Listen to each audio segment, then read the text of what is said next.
Good afternoon students. आज हम करेंगे पैरेलल लाइंस के कॉन्सेप्ट के बारे में। पैरेलल लाइंस क्या होती हैं? दो लाइंस पैरेलल कब होती हैं? सबसे पहले हम ये देखते हैं, दो लाइंस पैरेलल तब होती है जब वो एक दूसरे को कहीं भी किसी भी पॉइंट पर मीट नहीं करती। मतलब हम उनको चाहे किसी भी साइड में कितना भी एक्सटेंड कर दें, जब दो लाइंस एक दूसरे को कहीं भी इंटरसेक्ट नहीं करती तो ऐसी लाइंस को हम क्या बोलते हैं? पैरेलल लाइंस बोलते हैं। या हम ये भी कह सकते हैं जब दो लाइंस के बीच में जो बनने वाले जो एंगल्स होते हैं वो क्या होते हैं? 90 डिग्री के होते हैं। जैसे कि दो लाइंस की जो परपेंडिकुलर डिस्टेंस होती है, इसको हम ये भी बोल सकते हैं, मान लीजिए टू लाइंस हमारे पास गिवन में है, अगर इन दोनों लाइन की परपेंडिकुलर डिस्टेंस एवरी पॉइंट पर क्या है? सेम है। जैसे इस पॉइंट पर परपेंडिकुलर डिस्टेंस, इस पॉइंट पर परपेंडिकुलर डिस्टेंस, इस पॉइंट पर परपेंडिकुलर डिस्टेंस, ये जो डिस्टेंसेज है अगर ये सेम है तो ऐसी लाइंस को हम क्या बोलते हैं? पैरेलल लाइंस बोलते हैं। अब पैरेलल लाइंस के केस में देखिए क्या होता है, जब हम पैरेलल लाइंस दो ड्रॉ करते हैं, मान लीजिए दो हमारे पास ये पैरेलल लाइंस दी गई हैं, जब हम पैरेलल लाइंस ड्रॉ करते हैं और पैरेलल लाइंस को कोई भी एक ट्रांसवर्सल क्या करती है? कट करती है। तो कट करने पर बहुत सारे एंगल्स बनते हैं हमारे पास। जैसे कि ये एंगल बना, एक ये एंगल बन गया, एक ये बन गया, एक ये बन गया, एक ये, एक ये और एक ये और एक ये, मतलब 8 एंगल्स बन गए। मान लीजिए 1 2 3 4 5 6 7 8। तो जब दो लाइंस पैरेलल होती हैं उनको एक ट्रांसवर्सल कट कर रही है, या हम ये कहते हैं जब दो लाइन हैं और दो लाइन को एक लाइन कट कर रही है तो हमारे पास 8 एंगल्स बनते हैं। अब जब ये लाइंस पैरेलल हैं उस केस में क्या होता है? ये एंगल्स कुछ, इन एंगल्स की कुछ प्रॉपर्टीज़ होती हैं। जैसे कि ये जो एंगल 1 और एंगल 5 है, ये कैसे एंगल्स है? कोरस्पॉन्डिंग एंगल्स है। सेम एज इट इज़ 4 और 8, ये एंगल्स को भी हम कैसे एंगल्स बोलते हैं? Corresponding angles. मतलब जो सेम साइड में और सेम जो एंगल्स हैं। तो एंगल 1 और एंगल 5 ये कैसे एंगल्स होंगे? कोरस्पॉन्डिंग एंगल्स होंगे और ये हमेशा इक्वल होते हैं। एंगल 4 और एंगल 8 ये दोनों भी कैसे एंगल्स होंगे? कोरस्पॉन्डिंग एंगल्स होंगे और ये भी क्या होंगे? इक्वल होंगे। एंगल 4 और एंगल 8। नेक्स्ट है हमारे पास एंगल 3 और एंगल 7, ये भी कैसे एंगल्स होंगे? कोरस्पॉन्डिंग एंगल्स होंगे और ये भी इक्वल होंगे। एंड एंगल 2 एंड एंगल 6 ये दोनों एंगल्स भी कैसे एंगल्स होंगे? कोरस्पॉन्डिंग एंगल्स होंगे और ये भी क्या होंगे? इक्वल होंगे। तो ये सभी एंगल्स हमारे पास कैसे एंगल्स हो जाएंगे? Corresponding angles. तो ऐसे एंगल्स को हम क्या बोलते हैं? कोरस्पॉन्डिंग 1 5 4 8 2 6 3 7, मतलब जो सेम साइड में बन रहे हैं सेम एंगल है। नेक्स्ट हमारे पास बात आती है कोरस्पॉन्डिंग एंगल्स के बाद हमारे पास होते हैं अल्टरनेट इंटीरियर एंगल्स। कैसे एंगल्स होते हैं? Alternate interior angles. सबसे पहले हम अल्टरनेट का मीनिंग समझते हैं। अल्टरनेट एंगल्स होते हैं जो ट्रांसवर्सल के अपोजिट साइड में होते हैं, मतलब ट्रांसवर्सल के सेम साइड में नहीं है, ट्रांसवर्सल के अपोजिट साइड में, उनको हम अल्टरनेट एंगल्स बोलते हैं। और इंटीरियर एंगल्स, इंटीरियर का मतलब क्या हो गया? जो अंदर की तरफ बन रहे हैं। आप देखिए अंदर कौन कौन से एंगल बन रहे हैं? 3 4 5 और 6, 3 4 5 एंड 6, ये चारों एंगल्स इंटीरियर में बन रहे हैं। और इन इंटीरियर एंगल्स का हमारे पास, इंटीरियर में भी हमारे पास कैसे एंगल्स होते हैं? Alternate interior angles. अल्टरनेट मतलब जो अपोजिट साइड में बन रहे हैं, जैसे 3 और 5, 6 और 4। तो 3 इज इक्वल टू 5 होगा एंड 6 इज इक्वल टू क्या होगा? हमारे पास 4 होगा, बिकॉज ये एंगल्स कैसे एंगल्स हैं? Alternate interior angles. नेक्स्ट हमारे पास अल्टरनेट इंटीरियर एंगल्स के बाद बात आती है अल्टरनेट एक्सटीरियर एंगल। अब एक्सटीरियर मतलब बाहर वाले एंगल, बाहर वाले कौन से एंगल है? 1 2 7 8, लेकिन जो अपोजिट साइड में बनेंगे वो क्या होंगे? अल्टरनेट एक्सटीरियर एंगल्स होंगे। तो अल्टरनेट, तो 1 7 2 8 ये कैसे हैं? अल्टरनेट एंगल्स हैं और ये क्या है? एक्सटीरियर भी हैं, 1 2 7 8। तो 1 7 2 एंड 8, तो 1 इज इक्वल टू हमारे पास क्या होगा? 7 एंड 2 हमारे पास क्या होगा? 8 के इक्वल होगा। ये एंगल्स कैसे एंगल है? Alternate exterior angles. Alternate exterior angles. तो हमारे पास ये हो गया अल्टरनेट एक्सटीरियर एंगल। इसके बाद हमारे पास एक और एंगल होते हैं, एक एंगल होते हैं को इंटीरियर एंगल्स। कैसे एंगल्स होते हैं? को इंटीरियर एंगल्स। जैसे अल्टरनेट इंटीरियर एंगल होते हैं, इसके अलावा हमारे पास एक और होते हैं को इंटीरियर। को इंटीरियर मतलब जैसे अल्टरनेट में तो क्या हो गया? अपोजिट साइड में आ गए, लेकिन को इंटीरियर में जो ट्रांसवर्सल के सेम साइड में आएंगे, जैसे 4 5 3 6। अब इंटीरियर की हम बात करें तो हम सिर्फ अंदर वाले एंगल देखेंगे। को इंटीरियर अंदर वाले एंगल है 3 4 5 6, और इसमें भी को इंटीरियर का मतलब जो ट्रांसवर्सल के सेम साइड में बनते हैं, मतलब same side of the transversal जो एंगल बनते हैं उनको हम को इंटीरियर एंगल्स बोलते हैं। तो ये 4 और 5 और 3 और 6, तो 4 और 5 और 3 और 6 इनका सम हमेशा क्या होता है? 180 डिग्री होता है। 4 5 के इक्वल नहीं होगा और 3 6 के इक्वल नहीं होगा। तो 4 + 5 का सम 180 डिग्री होगा एंड 3 + 6 का सम भी कितना होगा? 180 डिग्री होगा। और ऐसे एंगल्स को हम क्या बोलते हैं? को इंटीरियर एंगल्स, या angles on the same side of the transversal. को इंटीरियर एंगल्स, ये angles on the same side of the transversal, transversal के सेम साइड में बनने वाले एंगल 4 5 3 एंड 6। तो ये हमारे पास है पैरेलल लाइंस के कुछ कॉन्सेप्ट। इसके अलावा आप देखिए 1 3 2 4 ये कैसे एंगल्स होंगे? वर्टिकली अपोजिट एंगल, तो 1 3 के इक्वल होगा, 2 4 के इक्वल होगा। सेम एज इट इज़ 5 7 6 8 ये कैसे एंगल्स होंगे? वर्टिकली अपोजिट एंगल्स होंगे, 5 7 के इक्वल और 6 8 के इक्वल होगा। इसके अलावा 1 + 2 का सम 180 डिग्री होगा लीनियर पेयर से, 3 + 4 का सम 180 डिग्री, 1 + 4 का सम 180 डिग्री, 2 + 3 का सम 180 डिग्री। ये सारी बातें तो हमें पता है। तो यहाँ पर हमारे पास है corresponding angle, alternate interior angle, alternate exterior angle and को इंटीरियर एंगल्स। कोरस्पॉन्डिंग एंगल जो सेम साइड में बन रहे हैं, जैसे 1 5 4 8 2 6 एंड 3 7, ये कॉरस्पॉन्डिंग एंगल्स हो गए। नेक्स्ट है अल्टरनेट इंटीरियर एंगल, इंटीरियर लेकिन अल्टरनेट अपोजिट साइड में बने तो 3 5 4 6। अल्टरनेट एक्सटीरियर एंगल, एक्सटीरियर की बात कर रहे हैं हम बट अल्टरनेट मतलब अपोजिट साइड में बन रहे हैं 1 7 2 एंड 8। नेक्स्ट है हमारे पास को इंटीरियर एंगल, जो same side of the transversal हमारे पास बन रहे हैं, जैसे ट्रांसवर्सल के सेम साइड में लेकिन इंटीरियर एंगल्स होने चाहिए on the same side of transversal, on the same side of transversal, transversal के सेम साइड में बनेंगे ये angle, on the same side of transversal. तो इंटीरियर एंगल्स है सेम साइड में बन रहे हैं तो 4 5 और 3 6, इनका सम हमेशा क्या होगा 180 डिग्री होगा। इसके बाद हमारे पास एक होती है कोरस्पॉन्डिंग एंगल एक्सियम। एक्सियम्स क्या होते हैं जिनको हमें प्रूव करने की ज़रूरत नहीं होती, जो यूनिवर्सल ट्रूथ होते हैं। कुछ चीज़ें ऐसी होती है जो यूनिवर्सल ट्रूथ होती हैं जिनको हमें प्रूव करने की ज़रूरत नहीं है, जिनको हम कहीं पर भी वो चीज़ें क्या होंगी बिल्कुल एग्जैक्ट होंगी, बिल्कुल ट्रू होंगी। तो कोरस्पॉन्डिंग एंगल एक्सियम क्या कहती है कि जब भी दो लाइन एक दूसरे को, दो लाइन पैरेलल होती हैं और उनको एक ट्रांसवर्सल क्या करती है इंटरसेक्ट करती है, तो जो कोरस्पॉन्डिंग एंगल्स बनते हैं वो हमेशा क्या होते हैं इक्वल होते हैं, मतलब 1 2 के इक्वल, 3 4 के इक्वल, 5 6 के इक्वल एंड 7 किसके इक्वल होगा 8 के इक्वल। तो ये कहती है corresponding angle axiom. Corresponding angle axiom क्या कहती है, जब दो लाइंस पैरेलल होती हैं और एक ट्रांसवर्सल उनको इंटरसेक्ट करती है तो कोरस्पॉन्डिंग एंगल्स हमेशा जो बनते हैं वहाँ पर वो क्या होते हैं इक्वल होते हैं। और एक्सियम्स को हमें प्रूव करने की ज़रूरत नहीं होती, एक्सियम्स का कोई प्रूफ नहीं होता, हमें थ्योरम्स को प्रूव करने की ज़रूरत होती है। तो देखिए हमारी जो थ्योरम है 6.2, हमारी जो इस चैप्टर में फर्स्ट थ्योरम दी गई है वो थ्योरम दी गई है थ्योरम 6.2। और थ्योरम 6.2 देखिए क्या दी गई है, if a transversal intersects two parallel lines then each pair of the alternate interior angles is equal. अगर एक ट्रांसवर्सल दो पैरेलल लाइन को इंटरसेक्ट करती है, एक ट्रांसवर्सल है वो दो पैरेलल लाइन को इंटरसेक्ट करती है, तो हमें प्रूव करना है then each pair of alternate interior angle is equal. अब यहाँ पर जैसे हमें अल्टरनेट इंटीरियर एंगल को प्रूव करके बताना है, हमने वहाँ देखा कि अल्टरनेट इंटीरियर एंगल इक्वल होते हैं, लेकिन यहाँ थ्योरम में हमें प्रूव करके बताना है कि अल्टरनेट इंटीरियर एंगल कैसे इक्वल होते हैं। तो यहाँ पर इस थ्योरम में हम इसी बात को प्रूव करेंगे।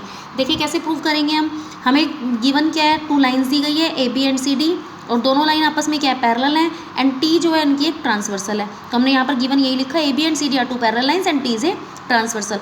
Then each pair of alternate interior angle is equal. Prove क्या करना है कि अल्टरनेट इंटीरियर एंगल इक्वल होंगे। अब अल्टरनेट इंटीरियर एंगल कौन से होंगे 1 and 2 3 and 4, तो हमें प्रूव करना है 1 2 के इक्वल होगा एंड 3 4 के इक्वल होगा, ये हमें प्रूव करना है। अब इसका सॉल्यूशन स्टार्ट करते हैं। देखिए हम क्या कर सकते हैं, 5 को 1 के इक्वल कर सकते हैं। यहाँ पर हमने यहाँ पर एक एंगल ले लिया 5, हमें प्रूव करना है alternate interior angle are equal, मतलब 3 4 के इक्वल है और 1 2 के इक्वल है। तो हमने यहाँ पर एक एंगल ले लिया एंगल 5। अब एंगल 5 एंगल 1 के इक्वल होगा, यहाँ पर हमने लिख दिया क्यों इक्वल होगा, क्योंकि ये वर्टिकली अपोजिट एंगल्स हैं। नेक्स्ट एंगल 5 एंगल 1 के इक्वल है, बट एंगल 5 तो एंगल 2 के भी इक्वल हो सकता है। अभी हमने कॉरस्पॉन्डिंग एंगल एक्सियम किया कि जब दो लाइंस पैरेलल होती हैं और उनको एक ट्रांसवर्सल कट करती है तो कॉरस्पॉन्डिंग एंगल्स इक्वल होते हैं। तो एंगल 5 तो एंगल 2 के भी इक्वल है क्योंकि ये कॉरस्पॉन्डिंग एंगल्स है। एंगल 5 एंगल 1 के इक्वल है, एंगल 5 एंगल 2 के इक्वल है। तो यहाँ से अगर हम दोनों इक्वेशन से देखें तो देखिए लेफ्ट हैंड साइड इक्वल है हमारी, तो राइट हैंड साइड भी क्या हो जाएगी इक्वल हो जाएगी। तो मतलब एंगल 1 किसके इक्वल हो जाएगा, एंगल 2 के इक्वल हो जाएगा। एंगल 1 एंगल 2 के इक्वल हो गया तो हमें यही प्रूव करना था। सिमिलरली हम किसके इक्वल प्रूव कर सकते हैं, एंगल 3 को एंगल 4 के इक्वल भी प्रूव कर सकते हैं। तो यहाँ पर हमने लिख दिया similarly we can prove that angle 3 is equal to angle 4। इसके बाद हमारे पास नेक्स्ट थ्योरम आती है थ्योरम 6.3। नेक्स्ट थ्योरम हमारे पास कौन सी थ्योरम आती है, थ्योरम 6.3। थ्योरम 6.3 में देखिए क्या दिया गया है, if a transversal intersects two lines such that a pair of alternate interior angles is equal then two lines are parallel। जो थ्योरम 6.3 है वो थ्योरम 6.2 की अपोजिट है। थ्योरम 6.2 में हमें दिया गया था दो लाइन दी गई थी जो पैरेलल थी, ट्रांसवर्सल थी, उनको इंटरसेक्ट कर रही थी और हमें प्रूव करना था कि अल्टरनेट इंटीरियर एंगल इक्वल होते हैं। यहाँ पर अपोजिट दिया गया, कन्वर्स दिया गया उस थ्योरम का कि अगर अल्टरनेट इंटीरियर एंगल इक्वल है तो प्रूव करो कि लाइंस पैरेलल होंगी। If a transversal intersects two lines, एक ट्रांसवर्सल दो लाइन को इंटरसेक्ट कर रही है, वो दोनों लाइन पैरेलल लाइन नहीं है, दो लाइन को इंटरसेक्ट कर रही है, such that a pair of alternate interior angle is equal. यहाँ पर हमें दिया गया है कि अल्टरनेट इंटीरियर एंगल इक्वल है, then prove that two lines are parallel. हमें प्रूव करना है कि लाइंस पैरेलल होंगी। उसका अपोजिट है, वहाँ पर लाइन पैरेलल दी गई थी, अल्टरनेट इंटीरियर एंगल को इक्वल प्रूव करना था। यहाँ पर अल्टरनेट इंटीरियर एंगल इक्वल दिए गए हैं और हमें लाइंस को पैरेलल प्रूव करना है। तो देखिए कैसे करेंगे, यहाँ पर हमने एक फिगर बना लिया, हमें गिवन क्या है, two lines A B and C D और एक ट्रांसवर्सल टी इंटरसेक्ट करती है ए बी और सी डी को। साथ ही साथ हमें दिया गया है कि अल्टरनेट इंटीरियर एंगल एक पेयर अल्टरनेट इंटीरियर एंगल का इक्वल, चाहे तो हम 1 और 2 के इक्वल ले लें, चाहे हम इन दोनों में से किसी एक को इक्वल ले लें। तो 1 को हमने 2 के इक्वल ले लिया। अब हमें जो प्रूव करना है वो क्या प्रूव करें कि ये लाइन पैरेलल होंगी। अब हम देखिए इसको कैसे पैरेलल प्रूव कर सकते हैं। इसे पैरेलल अब इसे पैरेलल हम देखिए कैसे कर सकते हैं, ए बी को हमें सी डी के पैरेलल प्रूव करना है। तो यहाँ पर देखिए हमने क्या लिखा, हमने लिख दिया angle 1 is equal to angle 2, angle 1 angle 2 के इक्वल दिया गया है ये, तो हमें हम लिख सकते हैं इसको। साथ ही साथ एंगल 1 एंगल 3 के भी इक्वल होगा, क्योंकि ये कैसे एंगल्स हैं, वर्टिकली अपोजिट एंगल। तो एंगल 1 एंगल 3 के इक्वल हो गया। ये हमारी हो गई इक्वेशन फर्स्ट, ये हमारी हो गई इक्वेशन सेकंड। अगर हम दोनों इक्वेशन को कंपेयर करें तो लेफ्ट हैंड साइड इक्वल है तो राइट हैंड साइड इक्वल होगी। तो एंगल 2 किसके इक्वल हो जाएगा, एंगल 3 के इक्वल हो जाएगा। बट एंगल 2 और एंगल 3 तो कैसे एंगल्स हैं, हमारे कोरस्पॉन्डिंग एंगल्स हैं, और अगर कोरस्पॉन्डिंग एंगल्स इक्वल होते हैं तो लाइंस क्या होंगी, पैरेलल होंगी। जैसे अगर लाइन पैरेलल है तो कोरस्पॉन्डिंग एंगल्स इक्वल होते हैं, बट अगर हमने कोरस्पॉन्डिंग एंगल्स को इक्वल कर दिया तो लाइंस भी क्या होंगी, पैरेलल होंगी। तो 2 3 के इक्वल हो गया, मतलब ये कोरस्पॉन्डिंग एंगल्स इक्वल हो गए। तो इसका मतलब क्या था, ए बी और सी डी आपस में क्या थी, पैरेलल थी। इसके बाद हमारे पास नेक्स्ट थ्योरम है, थ्योरम 6.4। थ्योरम 6.4 में देखिए क्या दिया गया है, if a transversal intersects two parallel lines then each pair of the interior angles on the same side of the transversal is supplementary. If a transversal, अगर एक ट्रांसवर्सल इंटरसेक्ट करती है टू पैरेलल लाइंस को, दो parallel line दी गई है यहाँ पर, गिवन हमारे पास क्या, टू पैरेलल लाइंस है A B and C D, और एक ट्रांसवर्सल टी है जो उसको क्या कर रही है, इंटरसेक्ट कर रही है। तो ये हमने बना दिया figure, and T is a transversal. Then each pair of the interior angles on the same side of the transversal is supplementary. यहाँ पर हमें प्रूव करना है कि same side of the transversal के जो इंटीरियर एंगल्स हैं, अब same side of the transversal के इंटीरियर एंगल्स कौन कौन से हैं, देखिए ट्रांसवर्सल ये है, इसके सेम साइड में इंटीरियर एंगल्स कौन कौन से हैं, 1 और 2 3 और 4। हमें प्रूव करना है same side of the transversal is supplementary, मतलब 1 और 2 ये भी सप्लीमेंट्री होंगे और 3 और 4 ये भी सप्लीमेंट्री होंगे। तो 1 और 2 का सम भी 180 डिग्री होगा और 3 और 4 का सम भी 180 डिग्री होगा। तो यहाँ पर हमें यही प्रूव करना है, 1 + 2 is equal to 180 degree and 3 + 4 is equal to 180 degree. तो देखिए हम इसको कैसे प्रूव करेंगे, यहाँ पर हमने एक और एंगल ले लिया, एंगल 5। अब हम कैसे, देखिए सॉल्यूशन पर चलते हैं इसके। हमें पता है एंगल 1 और 5 दोनों का सम कितना होगा, 180 डिग्री होगा। क्यों होगा 1 और 5 का सम 180 डिग्री, लीनियर पेयर एक्सियम से। लीनियर पेयर हैं ये दोनों, लीनियर पेयर पर बन रहे हैं। तो यहाँ पर एंगल 1 + एंगल 5 का सम कितना हो जाएगा हमारे पास, 180 डिग्री। बट एंगल 1 और एंगल 2 का सम तो हमें 180 डिग्री दिया गया है। एंगल 1 और 2 का सम हमें 180 डिग्री के इक्वल प्रूव करना है।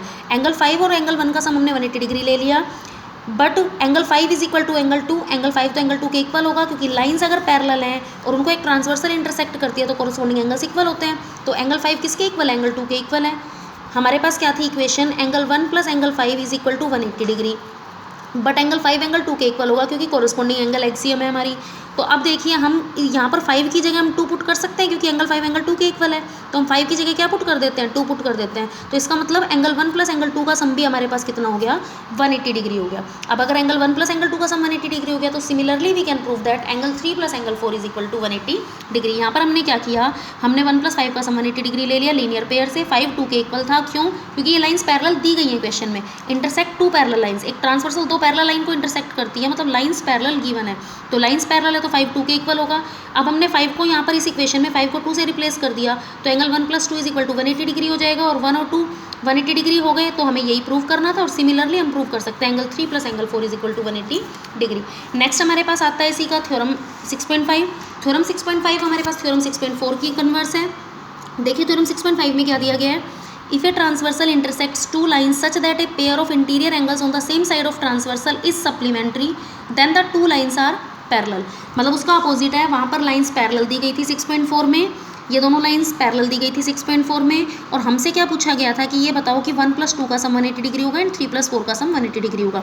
बट 6.5 इसकी बिल्कुल अपोजिट है। 6.5 में ये सिर्फ दो लाइंस दी गई हैं, 1 + 2 का सम 180 डिग्री दिया गया है, और हमें प्रूव क्या करना है कि ए बी सी डी के क्या होगी, पैरेलल होगी। इसमें पैरेलल दिया गया था, उसमें हमें पैरेलल प्रूव करना है। तो देखिए हम कैसे करेंगे।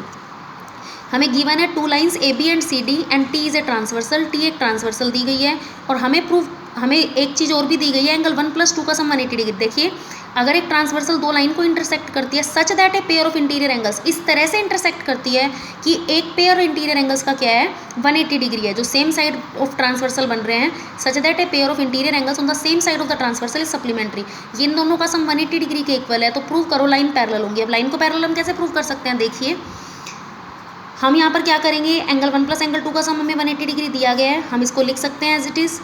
एंगल 1 + एंगल 3 का सम भी 180 डिग्री होगा। क्यों होगा 180 डिग्री, क्योंकि ये तो लीनियर पेयर पर बन रहे हैं। तो ये होगी इक्वेशन फर्स्ट, ये होगी इक्वेशन सेकंड। इक्वेशन फर्स्ट और इक्वेशन सेकंड से हम देखते हैं दोनों की राइट हैंड साइड इक्वल है, तो इनकी लेफ्ट हैंड साइड भी क्या होगी, आपस में इक्वल होगी। तो एंगल 1 + एंगल 2 इक्वल हो जाएगा एंगल 1 + एंगल 3 के। एंगल 1 से एंगल 1 क्या हो जाएगा, कैंसिल। तो एंगल 2 किसके इक्वल हो गया, हमारे एंगल 1 से एंगल 1 हमारे पास क्या हो जाएगा, कैंसिल। तो एंगल 2 किसके इक्वल हो जाएगा, एंगल 3 के।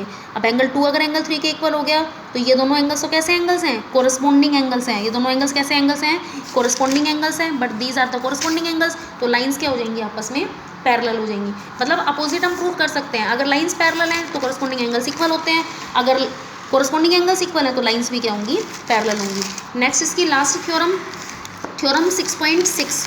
थ्योरम 6.6 देखिए हमें क्या दी गई है, lines which are parallel to the same line. यहाँ दिया गया है कि लाइंस जो सेम लाइन के पैरेलल होती हैं are parallel to each other, वो आपस में भी क्या होंगी, पैरेलल होंगी। मतलब दो लाइन जो सेम लाइन के पैरेलल हैं, जैसे क्या गिवन है, ए बी सी डी के पैरेलल दिया गया है और सी डी ई एफ के पैरेलल दिया गया है। मतलब दोनों लाइन जो है ए बी और ई एफ, ये दोनों सी डी के पैरेलल हैं। Two lines which are parallel to the same line, दो लाइन जो सेम लाइन के पैरेलल है, मतलब ए बी भी सी डी के पैरेलल है और ई एफ भी सी डी के पैरेलल है। तो हमें प्रूव करना है are parallel to each other, तो ये दोनों लाइंस जो होंगी ये भी आपस में क्या होंगी, पैरेलल होंगी। मतलब ए बी सी डी के पैरेलल दिया गया है, सी डी ई एफ के पैरेलल दिया गया, तो प्रूव करना है कि ए बी और ई एफ भी आपस में क्या होंगी, पैरेलल होंगी। तो देखिए कैसे प्रूव करेंगे, हमें पता है अगर ए बी सी डी के पैरेलल है तो एंगल 1 एंगल 2 के इक्वल होगा। क्यों होगा, क्योंकि कोरस्पॉन्डिंग एंगल्स हैं। अगर सी डी ई एफ के पैरेलल दिया गया है तो एंगल 2 एंगल 3 के इक्वल होगा। क्यों एंगल इक्वल होगा, क्योंकि ये दोनों भी कैसे एंगल्स हैं, कोरस्पॉन्डिंग एंगल्स हैं।